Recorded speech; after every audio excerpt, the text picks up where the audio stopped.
Hello, I'm Cynthia Izaguirre in Dallas, and here are your headlines from North Texas. Stunning surveillance video shows thieves take a sledgehammer to a safe at a restaurant in the Oaklawn area of Dallas. And since that burglary, another business told us they were hit by the same thieves on the same night. Kevin Reese walks us through footage from security cameras at both scenes. It's just after 2 a.m. on Tuesday, and two suspects get out of a van reported stolen from a DeSoto chiropractor. They pry open the side door of the Tacos Wancho restaurant in Oaklawn and, captured on an infrared camera, break through the office door and begin smashing a safe bolted to the ground. By the time a burglar alarm sounds 30 seconds later, they've already pocketed close to $3,000.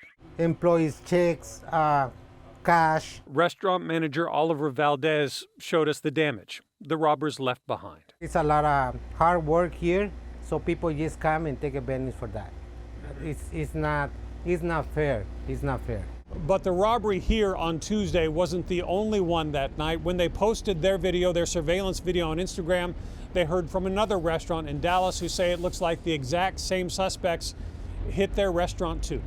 That same morning in East Dallas, this video outside Tomatero's seafood restaurant on South Buckner. Suspects in the same clothing carrying a pry bar broke through the front door and stole an empty cash register. It's the same guys, same tools, everything. And for Tacos Wancho in Oaklawn, this was their second robbery in just the first 5 months of being open. This surveillance video from September, a single suspect breaking in, grabbing a cash register first, but then carrying away a small office safe that was not bolted to the floor. Tacos Wancho is already dealing with weeks of road construction they say is impacting business, but the up-and-coming restaurant is getting support from its loyal customers. But what I'm saying, God is on our side. And they hope police investigations and the reach of this surveillance video will prove to be on their side too. In Oaklawn, I'm Kevin Reese. Residents at an apartment complex in Plano say they've gone weeks without hot water. That includes the entire time kids were out of school during the winter storm. Richard Solomon spoke to those neighbors and pressed the landlord for answers. How long have you lived here? I've lived here 6 years. Every apartment comes with the basics. For Mark Cox, that's peace of mind. The way the trees are sitting, I get the sunshine right in the morning. Cox lives at the Bellevue at Spring Creek Apartments in Plano. He says for the last few weeks, though, an issue has left him boiling over. Hot water sanitizes. Head to the sink and you'll quickly find out why. And we don't have that. Cox says he and other residents haven't had hot water for more than 2 weeks now, turning everyday routines like bathing and laundry into a challenge. That's about as hot as it gets right there. It's a problem the apartment complex says started right before the snowstorm. It's annoying. You know, we can't live like this. A spokesperson with the property management company Valcap Group LLC told me the old boilers are the root of the problem. They say both boilers are being replaced and they're working with the city of Plano as repairs are expected to start this week.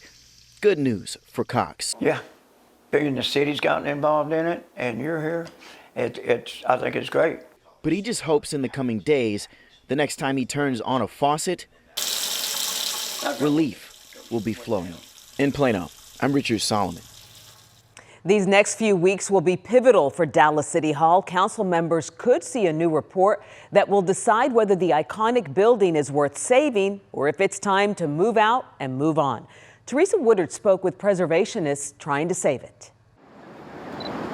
Hi guys, thank you so much for joining Preservation Dallas for this tour of City Hall. A sold-out tour of what some call a worn-out building, a claim others say is without merit. As the sun sets, one of my favorite views of this building is how our City Hall is lit up at night. Preservation Dallas organized this sunset event for people to capture the history and what is brutalism really, and find the beauty of Dallas City Hall. So being able to have this building designed by IMP is very important, not just because it's a geometric design, because this was also his first civic building.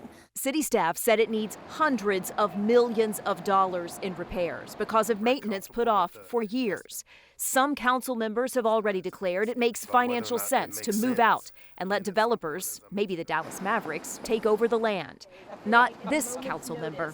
I am very optimistic, guardedly optimistic, that the numbers will come back showing that not $500 million, but well under $100 million will be quite sufficient to restore City Hall to its original condition. A report due in less than 3 weeks should offer clarity on costs. So get ready.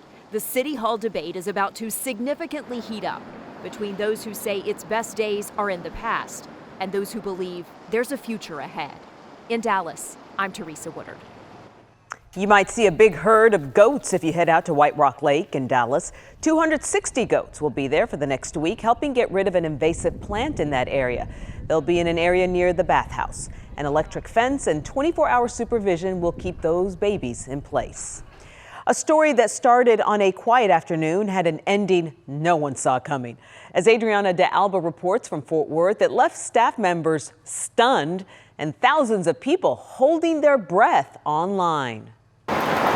Inside Monkey and Dog Books, decorated shelves hold stories. It's like you can alphabetize. But the Fort Worth Bookstore now holds a story of its own It's just so exciting for the shop. that this staff will never We've had forget. some people propose in the shop. We've had people have birthday parties in the shop, and then this was the first. 1 second, a North Texas mom was book browsing. The next, she went into labor. It says, "I am so sorry, my water broke." The parents rushed out, leaving behind no name. I was very optimistic. Just curiosity for owner Seth Burt. That was the mission, was to try to figure out who the mysterious book baby was. So he posted this video on the bookstore's Instagram. If you know them. Comments and shares poured in. A community invested. That's what the post, I think, tried to do, is just bring people together. The internet did its thing. Found the book baby. Hello. Hi, Seth. Are you Morgan? Hi. 2 weeks later, that mom, Morgan Trajasic, is back. And I got to meet baby Leo. This time with her newborn son, Leo. Did you expect to go into labor in a bookstore? No, I did not expect to go into labor in a bookstore. What went through your mind? Honestly, I was just excited. Her 4th child, and this time it all happened so fast. Morgan and her husband rushed out of the bookstore and went straight to the birthing center, and little Leo was born 25 minutes later. And so it's the way it was supposed to be. Leo's story already beginning with the ultimate plot twist. It fills me with a lot of hope. He's so very much loved. The owners even gifted Leo discounted books for life, the so-called bookstore baby, proof that the best stories are the ones you never see coming. That's so cute. In Fort Worth, I'm Adriana de Alba. And those are your headlines from North Texas.